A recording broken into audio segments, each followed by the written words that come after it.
यह उपदेश स्वयं भगवान कृष्ण अपने स्वधाम जाने से पहले उद्धव जी को देकर गए। उद्धव कौन? उद्धव कृष्ण के प्रिय सखा, प्रिय मित्र। और भक्तों, आज हम समाज में, संसार में देखते हैं, व्यक्ति अपनी पर्सनल बात अपनी माँ को नहीं कर पाता। अपनी पर्सनल बात व्यक्ति अपने पिता को नहीं कर पाता, अपने भाई को नहीं कर पाता। व्यक्ति अपनी पर्सनल बात अपने मित्र को बताता है। सो भगवान श्री कृष्ण का परम मित्र था उद्धव। उद्धव जी के विषय में लिखा है, विष्णु नाम प्रवरो मंत्री कृष्णस्य दयित सखा शिष्य बृहस्पति साक्षात उद्धव बुद्धि सत्तम। उद्धव जी कृष्ण के दयित सखा, कृष्ण के करीबी मित्र थे। उद्धव और कृष्ण यदि आपके सामने आए ना, तो आप पहचान नहीं पाओगे कि इसमें उद्धव कौन है, कृष्ण कौन है। वर्णन तो ऐसा है कि उद्धव जी ने कभी मार्केट से कोई धोती कुर्ता नहीं खरीदा। उद्धव ने कभी कोई मॉल में, कोई शॉप में जाकर वस्त्र नए नहीं खरीदे। उद्धव जी भगवान कृष्ण के ही वस्त्र धारण करते थे। तो जब कृष्ण को यह संसार छोड़कर जाना हुआ, तब कृष्ण ने उद्धव जी को चुना और उद्धव जी को द्वारिका से लेकर प्रभात क्षेत्र गए और प्रभात में जाकर कृष्ण ने उद्धव जी को बहुत सुंदर उपदेश दिया। ज़्यादा तो नहीं, ये रोने के विषय में कृष्ण ने बताया कि उद्धव, रोना कितना जरूरी है। कुछ श्लोक मेरे पास हैं, श्रीमद् भागवत के 11वें स्कंद में ये बात बताते हैं। कृष्ण उद्धव से कहते हैं कि उद्धव, यथाग्नि समृद्धार्ची करोत्य धांसी भस्मसात। आपने देखा होगा कि कहीं पर चूल्हे में जब अग्नि बहुत जलती है, चूल्हे में जब ईंधन डाला जाता है और बहुत बड़ी आग लगी होती है, उस बड़ी आग में आप कोई भी ईंधन डालो वह तुरंत जलकर राख हो जाता है। कृष्ण उद्धव से कहते हैं कि उद्धव, जैसे बहुत बड़ी आग में किसी भी प्रकार का लकड़ा या ईंधन तुरंत जलकर राख हो जाता है, वैसे मत भक्ति, मेरी भक्ति जो है उस आग के समान है। और मेरी भक्ति रूपी आग में संसार के जीवों के जितने भी पाप हैं, वो पाप तुरंत जलकर भस्म हो जाते हैं। उद्धव न साधयति माम योगो। उद्धव, मम साधयति, साध लेना मतलब प्राप्त कर लेना। तो उद्धव, माम, मुझे न साधयति, कहते हैं कि मुझे योग के द्वारा प्राप्त नहीं किया जा सकता। मतलब आसानी से, न साधयति माम योगो उद्धव, मुझे योग के द्वारा इतना आसानी से प्राप्त नहीं किया जा सकता। और न सांख्य धर्म उद्धव, और सांख्य के द्वारा भी मुझे उतना आसानी से प्राप्त नहीं किया जा सकता। न स्वाध्याय, और उद्धव वेदाध्ययन, वेदों का अध्ययन करने से भी मुझे इतना आसानी से प्राप्त नहीं किया जा सकता। तो कहते हैं कि यथा भक्तिर ममोर्जिता, जितने प्रेम और भक्ति के द्वारा मुझे प्राप्त किया जा सकता है, उतना अन्य किसी भी कार्य से प्राप्त किया। ये कृष्ण जाने से पहले, जब भी कोई व्यक्ति अपने घर से कहीं दूर जाता है, तो उस समय चंद घड़ी होती है, उस समय वे सार की बात करता है। इस संसार को छोड़ने से पहले कृष्ण ने सार की बात बताई। उद्धव, ज़्यादा मेहनत योग में, सांख्य में, वेदाध्ययन में ज़्यादा इसमें मेहनत मत करना, क्योंकि मुझे प्राप्त करने के लिए सबसे सरल मार्ग एकमात्र भक्ति है। भक्ति आह एक या ग्राह्य श्रद्धा आत्म प्रिय सताम, भक्ति पुनाति मत निष्ठा श्वकान अपि संभवात। कहते हैं मेरी भक्ति इतनी उत्तम है कि श्वपाक, कुत्ते को खाने वाले चांडाल व्यक्ति भी यदि मेरी भक्ति मुझसे प्रेम करता है उद्धव, तो वह ब्राह्मण और सन्यासी से भी अधिक पवित्र हो जाता है। उद्धव, मैं तुझे क्या कहूं, रिलेशन की दृष्टि से, उद्धव रिलेशन की दृष्टि से लक्ष्मी मेरी पत्नी है, ब्रह्मा मेरा बेटा है, और शिव मेरा अंश है, लेकिन फिर भी इन लोगों से मैं इतना प्रेम नहीं करता हूँ जितना प्रेम मैं मेरी भक्ति करने वाले से करता हूँ। यदि कोई चांडाल भी क्यों न हो, मैं उससे अधिक प्रेम करता हूँ यदि वो मेरी भक्ति करे। और धर्म सत्य दयोपेतो विद्या वा तपसान्विता मद भक्त्या अपेत आत्मानम न सम्यक प्रपुनाति है।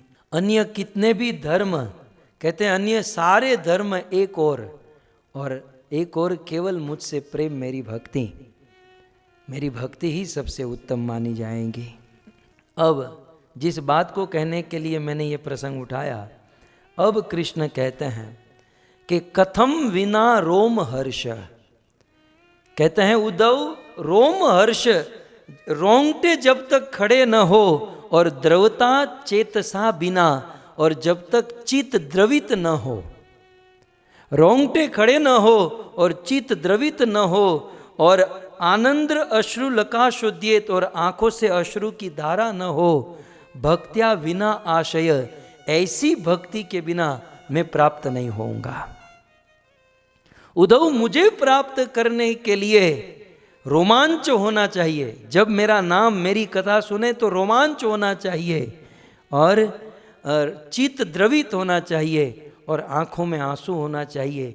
ये तीन चीज नहीं होगी मुझे कोई प्राप्त नहीं कर पाएगा। कृष्ण स्वयं गदगद होकर कहते हैं, वागद गदाद्र वतेयस्य चित्तम रुदत्य भीक्ष्णम हसति क्वचिच्च विलज्ज उद्गायति नृत्यते च मद्भक्तियुक्तो भुवनम पुनानि। उद्धव जी, कृष्ण कहते हैं कि उद्धव वाह गदगदा, जो व्यक्ति मेरा नाम ले, मुझे याद करें, और याद करते ही उस व्यक्ति की वाणी गदगद हो जाए, और यस्य चित्तम, उसका चित्त द्रवित हो जाए, और रुदत्य भीक्ष्णम, और वह भक्त बार बार रोने लगे, तो समझो, और वह भक्त रोते हुए कभी कभी कीर्तन करे, कभी नृत्य करे, और कभी कभी मेरे नाम को गाए, ऐसी अवस्था जिसकी आ गई तो मदभक्ति युक्तो भुवनम पुनानी, ऐसा एक भक्त उद्धव पूरे भूमंडल को पवित्र कर देगा। एक भक्त काफी है पूरी धरती को पवित्र करने के लिए, लेकिन वह कैसा होना चाहिए? वाह गदगदा, वाणी गदगद, द्रवते यस्य चित्तम, जिसका चित्त द्रवित हो और जिनके आंखों से अजत अविरत अश्रुधारा हो। यह है प्रेम और भक्ति की चरम सीमा। इस प्रकार से कृष्ण ने उद्धव जी को कहा। तब उद्धव ने प्रश्न पूछा, प्रभु सबकी स्थिति, सबकी क्या, किसी की ऐसी स्थिति नहीं है। प्रभु, उद्धव जी ने कहा, प्रभु ऐसी स्थिति को प्राप्त करने के लिए क्या करना चाहिए? समझ रहे ना आप? ये तो बहुत बड़ी स्थिति का वर्णन कृष्ण ने कर दिया। तो उद्धव जी ने हमारे बिहाफ में पूछा कि प्रभु ऐसी स्थिति तो हम किसी के नहीं है, ऐसी स्थिति को प्राप्त करने के लिए क्या करना होगा? आप भी भागवत खोलकर देख सकते हैं। 26वें श्लोक में स्वयं कृष्ण उद्धव से कहते हैं, यथा यथात्मा परिमृज्यते सो मद्योग्य गाथा श्रवणाभिधाने तथा तथा पश्यति वस्तु सूक्ष्मं चतुर्यथेवा जन संप्रयुक्तम। यथा यथा आत्मा परिमृज्यते सो, आत्मा जीवात्मा यथा यथा, इतना इतना जो परिस्थिति का वर्णन हुआ ना, ये वाह गदगदा मतलब गोपियों जैसी परिस्थिति। तो उस गोपियों जैसी परिस्थिति पर पहुंचने के लिए उद्धव जी ने कहा क्या करना होगा? तो कहते हैं यथा यथा, व्यक्ति उतना उतना उस परिस्थिति की ओर आगे बढ़ेगा। कहते हैं कि जितना मत कथा श्रवण विधान है, जितनी मेरी कथा का श्रवण करेगा। उस चरम परम सीमा पर पहुंचने के लिए आज हमारे पास केवल एक ही रास्ता है, वो है भगवान की कथा सुनना। हम लोग इतने सालों से इसलिए माथापीट नहीं कर रहे हैं, ये बात है कि उस परम सीमा पर पहुंचने के लिए और कुछ काम में नहीं आएगा, एक और मात्र एक भगवान की कथा। इसलिए कहते हैं मत पुण्य गाथा श्रवणाभिधाने, मेरी पुण्य गाथा, मेरी पवित्र कथा, ऐसे गोपी गीत, भ्रमर गीत, उद्धव संदेश, इस प्रकार की कथा व्यक्ति जब तक नहीं सुनेगा तब तक उस परम चरम प्रेम को प्राप्त नहीं हो पाएगा। इसलिए भक्तों, बहुत बड़ी कृपा है, बहुत बड़ी कृपा है गुरुदेव की, बहुत बड़ी कृपा है शिल प्रभुपाद की, कि जिनकी कृपा से आज हमें यह कथा, ये गाथा मिली है, जिस कथा को सुनकर, पढ़कर हम गोपियों के भाव को, स्थिति को हम पहुंच सकते हैं। तो भक्तों, कथा के द्वारा ही हम भक्ति की परम चरम सीमा पर पहुंच सकते हैं। और वह परम चरम सीमा क्या है? कृष्ण के विरह में रोना, कृष्ण के विरह में रुदन करना।